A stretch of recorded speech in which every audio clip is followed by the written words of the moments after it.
vamos a dejar ese asunto y vamos a dar la más cordial bienvenida a uno de los grandes intelectuales de este país, un hombre, un historiador. Yo tengo la fortuna de compartir con él un programa de televisión y para mí, además de disfrutar de su muy grata compañía, es un aprendizaje permanente, un historiador muy reconocido y un analista político muy fino, además de un hombre muy disciplinado porque, además de escribir sus columnas, además de, por supuesto, estar pendiente de los medios de comunicación, publica, es un académico muy riguroso, emérito del SNI, publica periódicamente libros que nos ayudan a ver con mayor perspectiva qué es lo que ha ocurrido en el pasado reciente de nuestro país. Lorenzo Meyer, bienvenido. Leonardo, muy buenas noches. Mi querido Lorenzo, hace un ratito comentaba con el auditorio que en España, pues la esperanza vuelve a renacer en el momento en el cual al dictador lo sacan del Valle de los Caídos, esa especie de bodrio que hay ahí, muy cerca de Madrid, y lo llevan a, pues, sus restos a un panteón como cualquier otra persona. Y cuando uno piensa en la España de 1975 y en la España de ahora, del 2019, el cambio es enorme, colosal. Y déjame regresar el argumento a México con esta introducción española. Cuando uno piensa, después de haber leído Tu poder vacío, lo que ha cambiado este país en 50 años, del 1968, que bueno, pues fue un momento estelar en nuestra historia, como punto de inflexión para la liberalización o la petición de una renovación política. El 2018, como que se nos han ido 50 años entre las manos, Lorenzo. Sí, Leonardo, creo que tu apreciación es un poco dura, pero justa. El medio siglo para llevar a cabo un cambio político que deja atrás el autoritarismo. Nuestro autoritarismo es más longevo que el de Franco, hablabas de España, es en cierto sentido más sofisticado y le debemos de reconocer que yo lo diría con seguridad, en la historia de América Latina del siglo XX, por lo menos, el autoritarismo mexicano es el más exitoso, el más longevo. Es esa dictadura perfecta de la que alguna vez habló Vargas Llosa, y se tomó un largo tiempo del 68 al 2018 para tener un cambio que hubiéramos deseado hubiera tomado nada más un tercio de ese tiempo. No es fácil hacer el cambio, pero sí fue muy prolongado el que se llevó a cabo en México. Y bueno, en este libro que ahora me haces favor de informarle al auditorio y presentarlo, El poder vacío, lo que hago es ver el final de un gran arco de la historia política de México. Yo creo que es posible sostener que el sistema autoritario mexicano en el siglo XX pues quedó como fecha de nacimiento el carrancismo, cuando la Revolución Mexicana logra derrotar a sus adversarios más radicales, que son el villismo y el zapatismo, y que llega a su punto culminante justo en el 68, para después empezar a declinar y llevar a cabo una especie de guerra de retaguardia, Leonardo.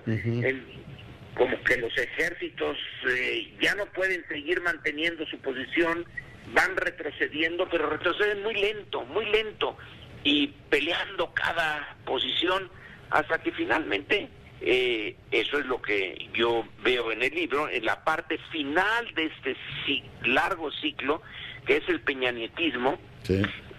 Pues ahí ya se acaba. Sí, se acaba. Tú dices que México y Taiwán, déjame decirlo así, serían de un pájaro las dos alas, ¿no? Porque han tenido gobiernos, digamos, un régimen de un partido, en este caso hegemónico, en el caso de México, que tienen una apertura democrática, después tienen un regreso del, en este caso, el revolucionario institucional. Los 12 años, o el retorno del PRI, déjame plantearlo así, es producto de un fracaso de los dos gobiernos panistas, o es un mérito priista de haberse reformulado, una reformulación, debo decir, corta, de corta vida, de corto alcance, porque en 6 años literalmente han desaparecido. Lorenzo, ¿es más producto del fracaso de los gobiernos de la alternancia? Yo así lo sostengo en el libro, Leonardo. No creo que sea una tesis muy atrevida. El PAN prometió mucho, pero dio muy poco. Ya en el segundo sexenio del panismo, el tipo de éxito que tuvo la elección de Felipe Calderón, que ese sí era un panista completo, tradicional, no como Fox, que era digamos, una mezcla, no sé de cuántas cosas, pero no era un panista de vieja cepa. Felipe Calderón sí. Pero ya su elección quedó manchadísima con ese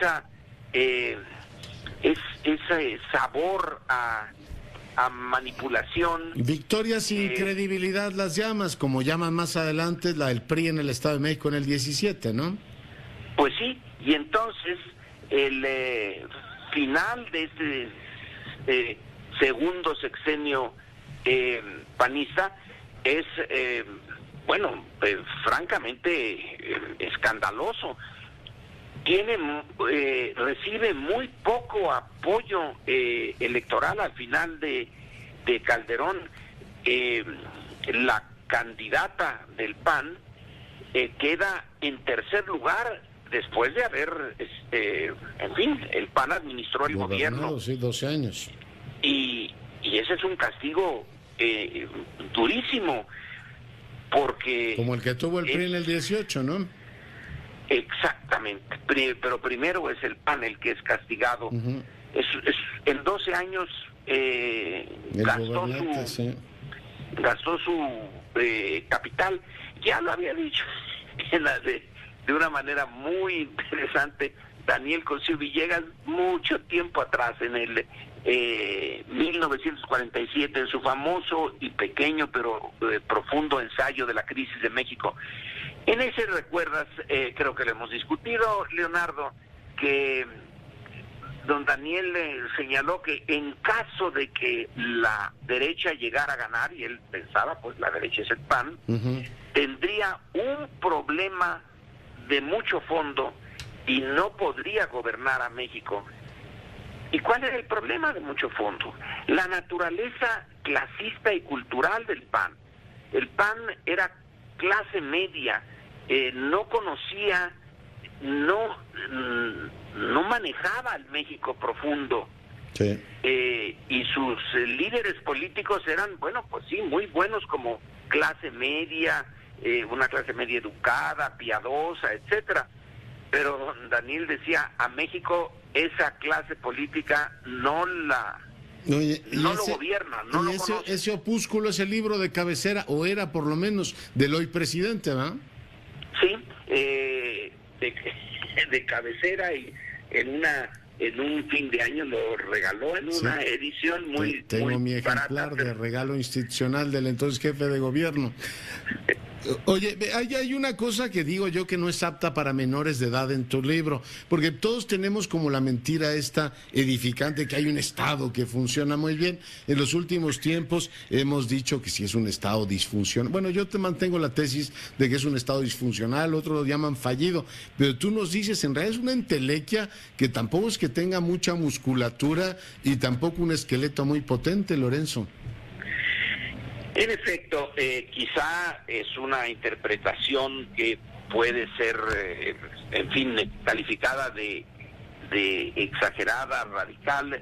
La tomo de un politólogo anglosajón que ya murió, pero su tesis principal es que él nunca había visto al Estado, que el Estado nunca lo había podido ver como algo concreto. Y lo que sí se veía son los gobiernos. La idea de Estado, la definición que es gobierno, territorio, pueblo, etcétera, pero el punto de fondo es que uno ve al Estado y se justifica ese poder hecho y ejercido a nombre del Estado, porque nos engloba a todos, es el gran paraguas que protege y da sentido a una comunidad nacional. Pero en esta visión no hay, no entra todo el mundo. Entonces lo que sí hay son gobiernos, eso sí los puedes ver, los puedes nombrar al presidente, al secretario, a su burocracia, a su ejército, eso es lo que hay. Intereses que se expresan en las decisiones del gobierno. ¿Qué hundió en definitiva al peñanietismo y al PRI resurrecto, Lorenzo? Pues yo creo que varias cosas. Una, y hay que reconocerlo, es que la sociedad mexicana adquirió por fin, creo yo, la capacidad de tener ciudadanos, de no ser súbditos, de quitarse, no todos, hay que reconocerlo, todavía sigue habiendo islas, pero quitarse de encima el uniforme de súbditos para ir adquiriendo el de ciudadanos. Somos ya mayoritariamente urbanos, hay una educación no de alta calidad, pero en fin, ya estamos más educados, hay una capacidad de comunicación entre nosotros y el extranjero, todo esto que no estaba en 1929 cuando se creó el PRI, que era un México más rural, todavía con mucho analfabetismo, con muy poca comunicación entre sí, con el mundo externo. Ahora sabemos lo que pasa en otras partes, podemos compararnos, podemos poner nuestra realidad en comparación con otras y sentirnos pues satisfechos en algunos casos, pero profundamente insatisfechos en otros. Entonces el PRI retorna en el 2012 a un ambiente social, cultural, que es pero muy diferente de aquel que había en 1929. Pero las élites adoraron a Peña Nieto, Lorenzo, y quemaron incienso en el Pacto por México, y dijeron que era pues el punto de inflexión de la modernización del país. Sí, y le quemaron mucho incienso. Era más bien lo que ellos querían creer, es el miedo a la izquierda. Ese es el miedo que se ve en 1988, es el miedo que se ve en el 2006. Entonces las élites dicen, ya llega por fin un PRI nuevo, un PRI que ya no es el partido de Estado, es un PRI sofisticado, purificado por la travesía por el desierto en 2 sexenios. Y ahora, en el fondo, ese PRI es en el que nosotros, las élites, hicimos nuestra fortuna y llegamos a ser élites. Oye, si yo Sí, dime. Era bastante corrupto y en muchos casos disfuncional, pero ahora que ya pasó por eso, llega el nuevo PRI. Tenían ganas de creer, Leonardo, más que hacer un análisis de que el grupo Atlacomulco no era la solución. Ni el de Veracruz, ni el de Quintana Roo. Pero a ver, si nos fuéramos hacia un hipotético Monte Olimpo y dijéramos, a ver, Lorenzo, ¿cuál es el peor pecado de esa clase política? ¿Incapacidad, frivolidad o corrupción? La pones muy difícil esa trilogía. Es muy difícil. Es que mostraron las tres, ¿no? No lograron resolver temas de los servicios públicos, la seguridad, una frivolidad digna de mejor causa. Una de las cosas que más agradezco de la 4T es que puedas llegar a distintos lugares y no tengas esta estética Estado de México de camionetas, guaruras y todo lo demás, y fueron profundamente corruptos. Y en esa corrupción también está un desdén realmente por la sociedad mexicana. No lo digo de una forma moral, simplemente práctica. No se dieron cuenta de que estaban quemando sus últimos cartuchos. Creyeron que podían seguir con eso por mucho más tiempo. Un político no muy, digamos, con muy poca ética, pero mucha inteligencia. Lorenzo, me va a sonar la campana. ¿Me aguantas un momentito el corte y volvemos contigo?